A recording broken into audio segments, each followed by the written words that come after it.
Hey everyone, welcome back. We're diving into some seriously fascinating philosophy today, exploring the timeless wisdom of Seneca on how to, how to keep your cool. It's really quite remarkable how relevant his insights are even almost 2,000 years later. Right. I mean, this guy was basically a Roman life coach, way ahead of his time in his work on managing anger.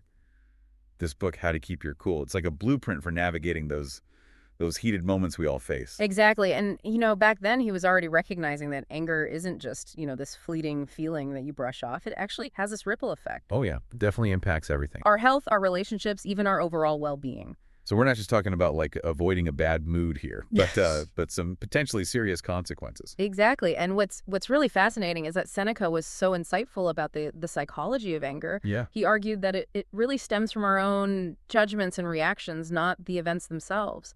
You know, it's funny, when I think back to times I've been really angry, it really was more about my thoughts about what was happening more than what was actually happening.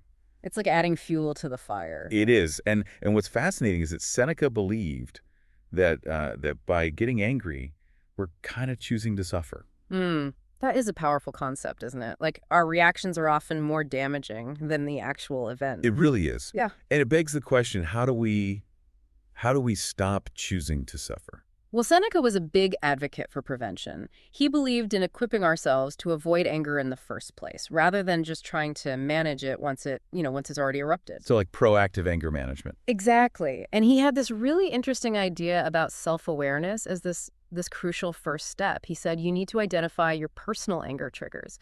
Like, what are those specific things that consistently set you off? It's like creating a map of your own personal danger zones. Precisely. So you know where those landmines are, but self-awareness alone isn't always enough, right? Right? I mean, sometimes, those buttons get pushed anyway. Exactly. That's where mindfulness comes in. Techniques like deep breathing can be incredibly effective. It's not just about calming down, it's about creating this mental space between the trigger and your reaction. So instead of just exploding, you can respond thoughtfully. I can see how that shift from reaction to response would be huge. Absolutely. And Seneca also really emphasized setting realistic expectations. He said so often we get angry because we're expecting things to go a certain way, and when they don't, well, that's when the frustration kicks in. Oh, I'm definitely guilty of that. Expecting everything to be perfect and then being surprised when it's not. He actually uses this great example in his book about a traveler who gets really angry because his journey is delayed. And Seneca's point is that delays are inevitable. They're just a part of life. It's about accepting that things won't always go according to plan. It's like expecting the ocean to never have any waves. Right. So we've talked about how to, try to prevent getting angry in the first place. But what happens when you do find yourself caught in its grip? What did Seneca say about taming that inner beast? Yeah, that's a good question because that's where I usually struggle the most. Well, he argued that rationality is kind of our most powerful weapon.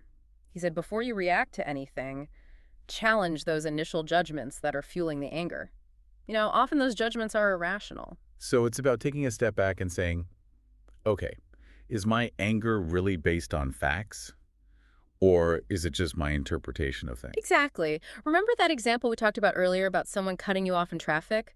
Instead of assuming they're doing it intentionally to ruin your day, maybe they're just having a rough time or didn't even see you. Giving people the benefit of the doubt can be tough, though, especially when you're feeling angry. It is. But that pause to reassess the situation is so crucial. And even just taking a few deep breaths before you react can make a world of difference. It's about making sure you don't make a best speech you'll ever regret, as they say. Exactly.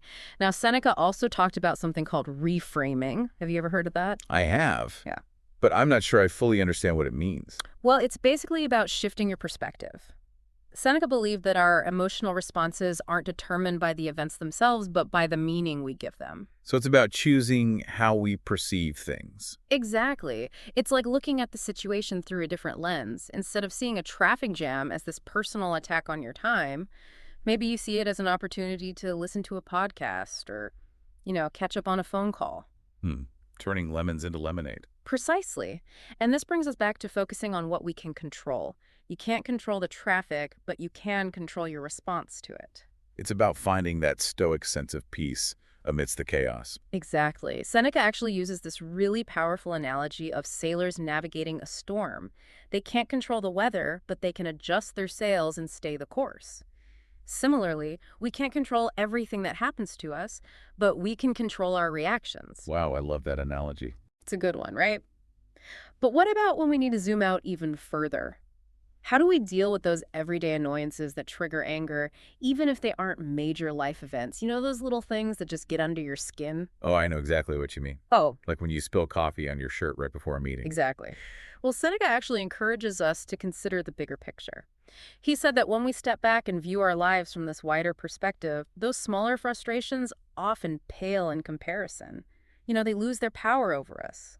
It's like realizing that spilled coffee isn't the end of the world when you consider everything else going on in life. Precisely. Yeah. So we've talked about preventing anger, taming it when it arises. But what about those people who seem to intentionally provoke us? You know, the master button pushers. How do we handle those situations? The provocateurs.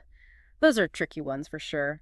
But Seneca had some pretty insightful advice for navigating those encounters.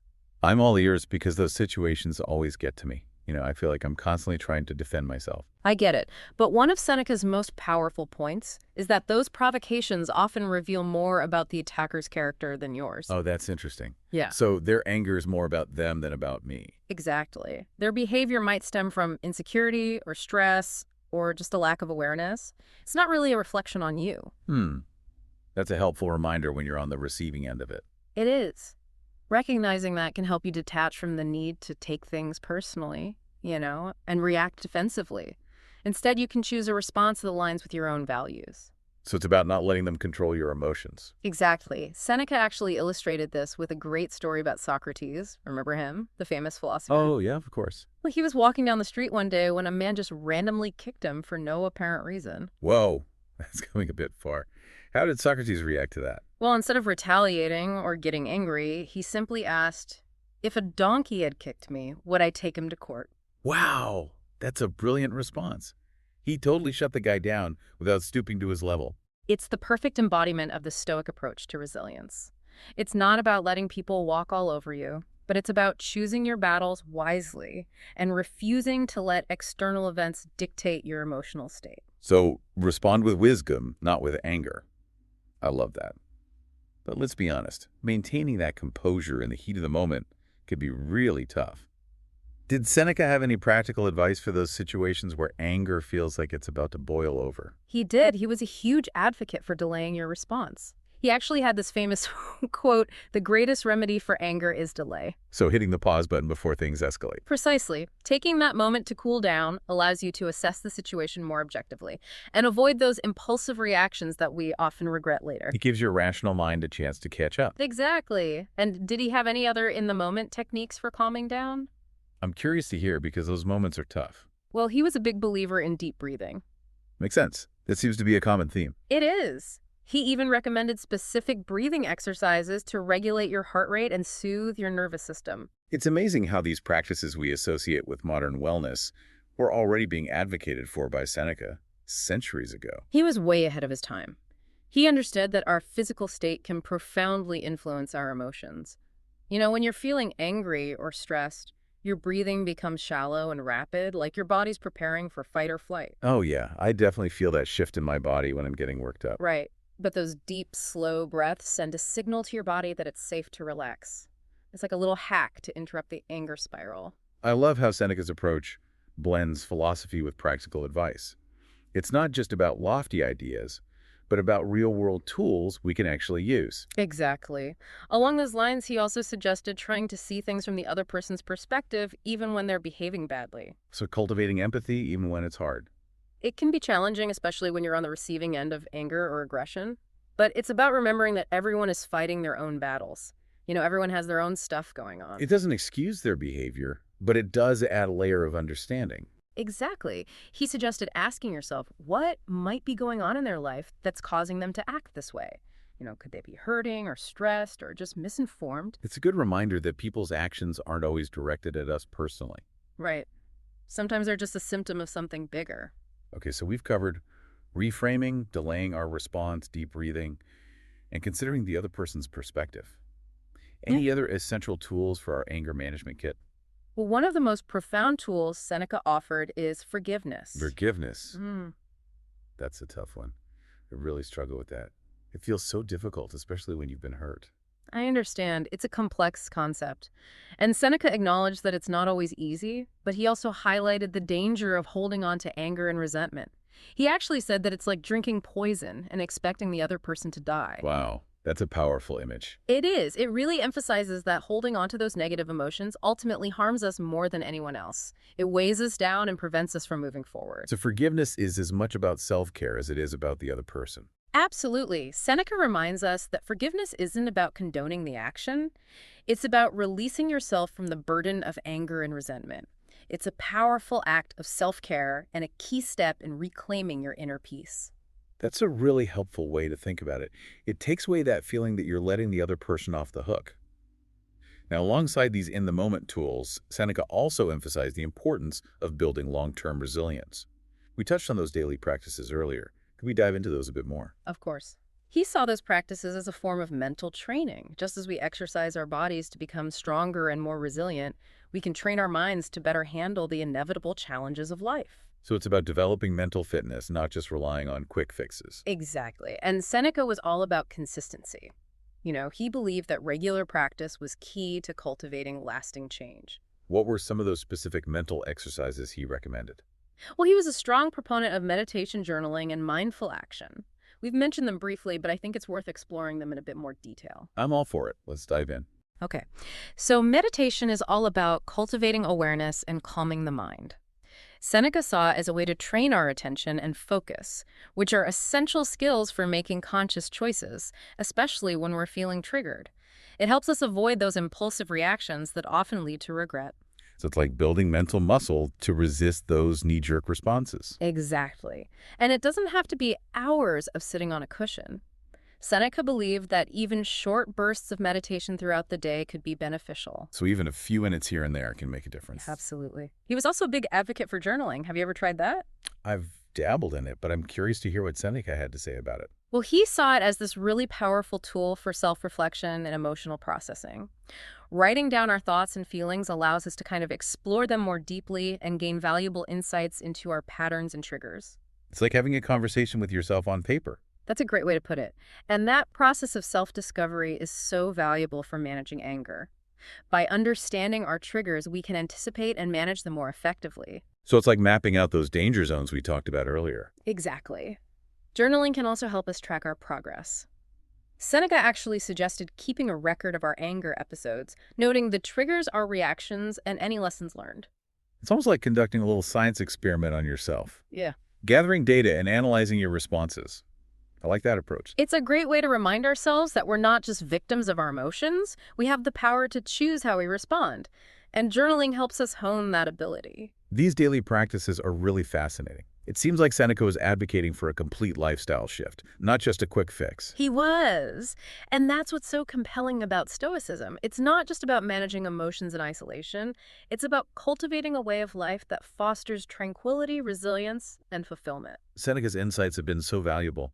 It's amazing how much wisdom we can still gain from his work after all these centuries. I agree. His work is a great reminder that mastering anger, or any emotion for that matter, is an ongoing journey. It requires consistent effort and a willingness to learn and adapt. It's not a destination, it's a path. Exactly.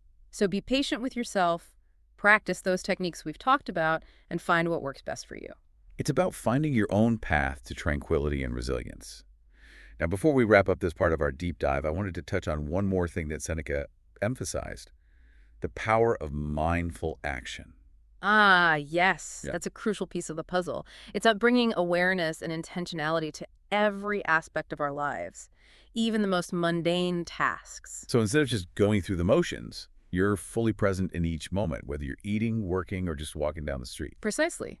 That level of presence helps us make more conscious choices and avoid those knee-jerk reactions that often lead to anger and regret. It's about living with intention instead of just reacting to whatever life throws at you. Exactly. And that brings us to another key aspect of building resilience, Seneca's perspective on viewing challenges as opportunities for growth. Oh, that's interesting. So instead of seeing obstacles as setbacks, you reframe them as chances to learn and evolve. Precisely. That shift in perspective is incredibly empowering. It reminds us that we're not just victims of circumstance. We have the power to choose how we respond to life's inevitable challenges. It takes away that feeling of helplessness and replaces it with a sense of agency. I like that a lot. Yeah. Yeah, it really does shift your whole outlook, doesn't it? Seeing those challenges as opportunities. It does, and it's really central to building that unshakable resilience that Seneca talks about. It's not just about like gritting your teeth and bearing it though, right? Yeah, It's more about actively using those experiences to learn and grow from them. you got it.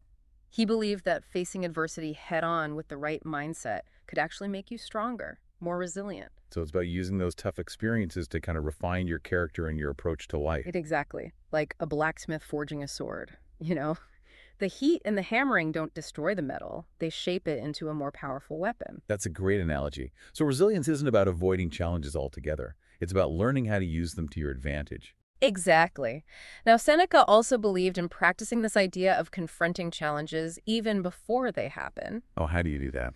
Well, he called it negative visualization. Oh, yeah, I've heard of that. Is that where you kind of imagine the worst case scenario? It is. It might seem a bit counterintuitive, right? Mm, But the point isn't to dwell on those negative possibilities. It's about mentally preparing for them so that if they do happen, you're not caught off guard. I see. So you're kind of running those mental fire drills to prepare yourself. Exactly. By confronting your fears in this controlled environment, you diminish their power and you build up your mental and emotional resilience. It's like exposure therapy for anxiety, but for life's challenges. You could say that. Yeah. And Seneca believed that this practice could help us navigate those inevitable ups and downs with a lot more grace. Wow, this whole deep dive has been amazing. Seneca's wisdom is so relevant, even after all these centuries. It is. It's a powerful reminder that we have a lot more control over our emotions and our responses than we often think. Definitely. And, mastering anger or any emotion for that matter. It's an ongoing journey. It takes effort and a willingness to keep learning. You got it. Be patient with yourself. Practice the techniques we talked about and find what works best for you. Find your own path to tranquility. Exactly. Well, on that note, as we resurface from this deep dive into the wisdom of Seneca, I'd like to leave you with a final thought. What's one small step you can take today to start cultivating a more peaceful and resilient mind? Maybe it's taking a few deep breaths before reacting to a stressful situation, journaling about your feelings, or even trying out a little negative visualization. Whatever it is, I encourage you to embrace those moments of challenge as opportunities for growth. Keep exploring, keep learning, and until next time, keep diving deep.